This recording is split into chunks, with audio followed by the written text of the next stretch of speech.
Hey folks, Doug here, Flo-Rite Plumbing Drain Service. Guess what? We're up in a ceiling above a pool. There's David down there playing in the water. I don't know if you saw him or not, but I mean, he's down there sweeping debris out of about 6 inches of water that's left in this pool that's on the deeper end. But we're up here replacing sewer drain lines that's cast iron that got hit by lightning, apparently.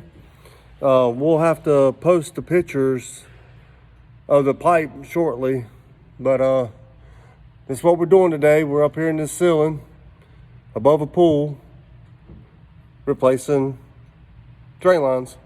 We got David playing in the water already, so me and Dakota, we're gonna get this thing knocked out here shortly. Thanks for watching.